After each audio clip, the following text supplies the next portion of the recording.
Bueno, hoy vamos a hablar de microbiota. ¿Has escuchado por ahí? Hemos hablado muy por arriba de esto, así que se me ocurrió hoy traerlo un poco más profundo. Bien. Bueno, la microbiota son un conjunto de microorganismos, ya sea virus, bacterias, hongos, que tenemos en distintas partes del cuerpo. Hoy en día se está estudiando cada vez más porque sabemos que tiene mucho impacto en muchas patologías, ¿sí? Claro. Estos microorganismos tienen distintas funciones, que ahora vamos a hablar un poco de cada una, pero también vamos a hablar un poco de la conexión que tienen por el lugar más que nada que ocupan. Están en distintas partes del cuerpo, como ser la piel, el pulmón, las vías respiratorias, pero vamos a hacer más énfasis en el intestino. Claro. ¿Por qué? Porque hay muchísima cantidad en este sector, digamos, del cuerpo. Se considera un segundo órgano, otro órgano, y se considera como una huella dactilar más. ¿Por qué? Porque cada uno tiene su microbiota única. Mira, ¿esto cuándo se descubre? ¿Cuándo le empezaron a dar bolilla a esto? Pues yo cuando iba al pediatra mío, el doctor Abecasis se llamaba en Buenos Aires, no existía esa palabra. Sí, yo creo que ahora cada vez se está estudiando más porque cada vez se va conociendo más, pero ¿qué pasa? Nosotros la tenemos desde la vida intrauterina. Claro. Antes se creía que nos colonizábamos recién, por ejemplo, con el parto, digamos, de nuestra madre, al pasar por el canal vaginal, creíamos que recién ahí, pero hoy se sabe que en la vida intrauterina, a través de la placenta, ya nos vamos colonizando con bacterias, ¿sí? Claro, claro. Y hay distintas cosas, distintos factores, como ser, por ejemplo, el tipo de parto. Si nacemos por parto natural o cesárea, va a ser distinto, porque por cesárea no pasamos por el canal vaginal, que no nos colonizamos entonces con nuestras bacterias de la mamá, solo es el contacto piel a piel, entonces un medio más estéril, ¿no es cierto? Claro. El parto por cesárea que el parto vaginal. Después también el tipo de alimentación, si tenemos lactancia materna exclusiva hasta los 6 meses, o si nos empiezan a dar leche de fórmula, claro, que por ahí nuestro intestino no está listo para recibir algunas cosas, entonces lo vamos como generando un poco de daño, ¿sí? Claro. Y vamos desarrollando algunas de las bacterias que no están tan buenas, porque ¿qué pasa? Son un montón de microorganismos y tenemos que buscar que estén más de las buenas que de las malas, ¿sí? Bien.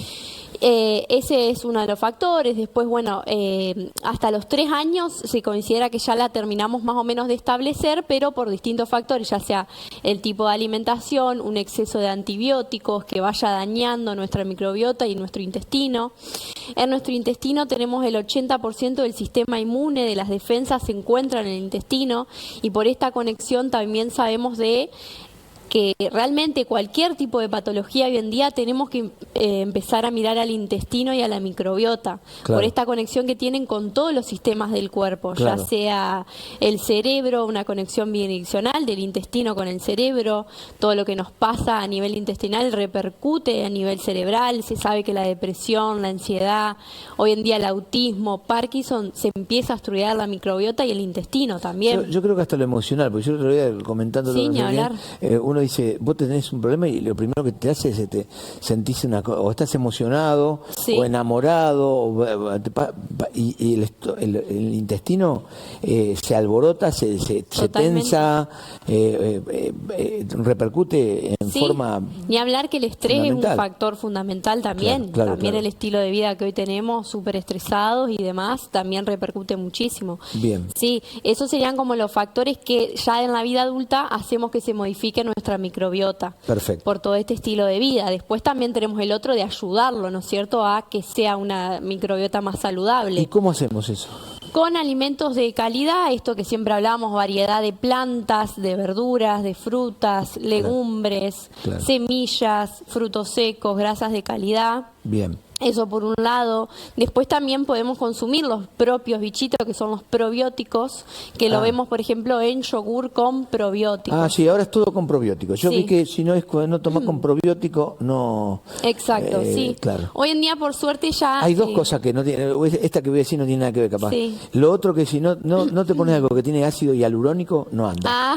Ahora no sé qué es el ácido hialurónico, pero eso si no... para otro objetivo. Sí, pero no sé, pero viste que es el ácido hialurónico Y claro, sí, ves el shampoo, ves las cremas, todo. Sí, las cremas tienen que tener eso, porque si no, la muerte. Sí, sí. Y entonces... Pero bueno, volviendo a esto, sí, sería un poco de este tipo de alimentación, no tantos antibióticos, porque como decía, lo daña muchísimo al intestino y a nuestra microbiota.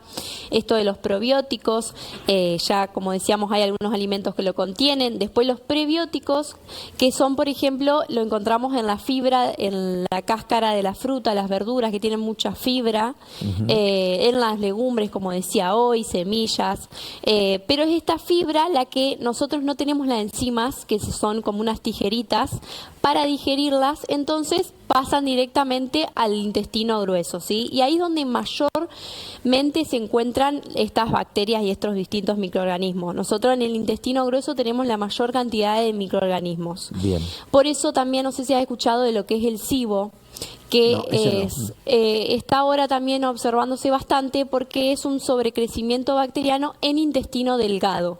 ¿Sí? ¿Qué pasa? Las bacterias que mayormente las tenemos en el intestino grueso ascienden al intestino delgado y generan distintas complicaciones. Bien. Otra cosa a tener en cuenta es cómo sabemos cómo está nuestra microbiota.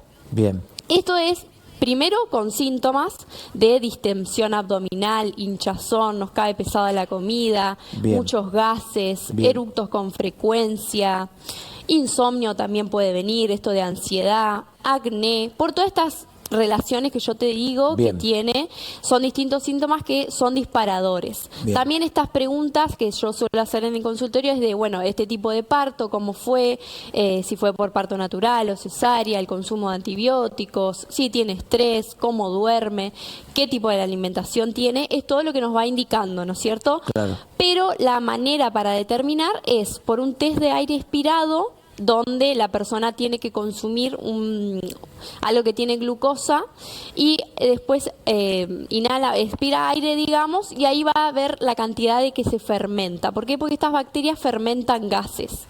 Entonces, si hay un exceso de hidrógeno, por ejemplo, que es un gas que puede fermentar estas bacterias, vamos a ver que hay un exceso de bacterias donde no deberían estar o de las de peor calidad, ¿se entiende? Esa es una manera, y también estudiando materia fecal.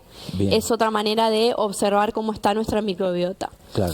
Y bueno, eso más que nada, las cosas que quería traer hoy en cuenta, que realmente tenemos que prestarle atención porque por esta conexión que te digo, siempre la importancia que hay... que tiene, que por ahí no lo teníamos en cuenta. Y no lo tenemos en cuenta, y realmente que nuestra microbiota esté mal desencadena muchísimas complicaciones y no la tenemos en cuenta y realmente la debemos alimentar. Bueno, también el almidón resistente es otro alimento que le damos a ellas de buena calidad, que el almidón resistente se forma cuando cocinamos arroz, papa, batata o fideos y lo dejamos enfriar por un par de horas, aproximadamente 4 horas, y después lo recalentamos. Y ahí formamos ese almidón resistente que es alimento de nuestras bacterias. Claro. También, por ejemplo, la banana más verde, ¿viste? Cuando todavía no está madura, tenemos almidón ahí que va a alimentar a nuestras bacterias también. Perfecto. Son distintas cosas que debemos tener en cuenta siempre y cuando nuestra microbiota todavía no esté alterada, porque una vez que está alterada hay que trabajarlo de otro lado. Claro. Si le damos ¿Eso quién lo resuelve ese tema?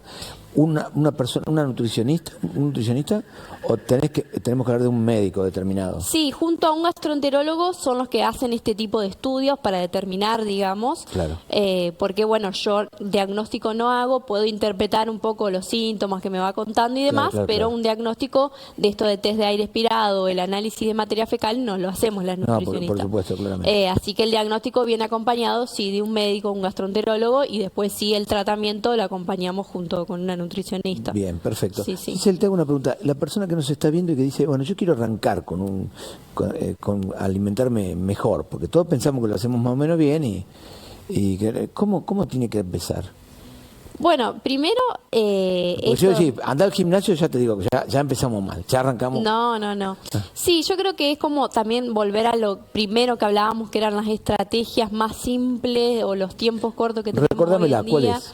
Esto de, bueno, siempre tener en lo posible verduras en casa. Si las podemos tener congeladas va a ser mucho más fácil, porque llegamos y las sacamos del freezer. No digo comprar congeladas, sino comprarlas en verdulería. Bien. cortarlas y vos guardarlas, digamos, ya Bien. cortadas en el freezer, cosa de que vos llegás en los tiempos apurados que tenés para cocinar, Mejor lo sacás. mejor sería natural, pero si no podés por lo menos tener eso. Sí, es natural pero congelada, digamos. Sí, bien. Facilita eso. Después, bueno, siempre tener huevo es un snack favorito. También para llevarnos, no podemos llevar el huevo hervido a todos lados. Claro. Frutos secos también en lo posible, que son grasas de buena calidad. Perfecto. Semillas. Pero bueno, si vamos a elegir, empecemos por ir a la verdulería, que yo le digo también la farmacia, porque ahí realmente hay alimentos de calidad que nos van a nutrir y nos van a dar millones de beneficios. Sí, y sobre todo por ahí buscar ese que no te gusta, ¿no? Sí. El que no te gusta, viste que vos decís, el brócoli no me gusta. Bueno, buscar receta. Buscar receta y buscar la manera, sí, porque seguramente hay algo que por ejemplo yo nunca comí, que no comí hace mucho que yo como, que es el hinojo. Ajá. ¿Viste? Y yo lo veo en la que digo, uy, ¿cómo se hará esto? ¿Cómo lo cocino? Ese yo. Es que vos vas a la verdulería y hay millones de cosas que recaemos siempre en lo mismo, ¿viste? Siempre lleva lo mismo. En la y al misma final, verdura, no nos animamos a probar, pero hay que probar y hacerlo. Bueno, totalmente. gracias por venir. No, gracias a ustedes por recibirme nuevamente.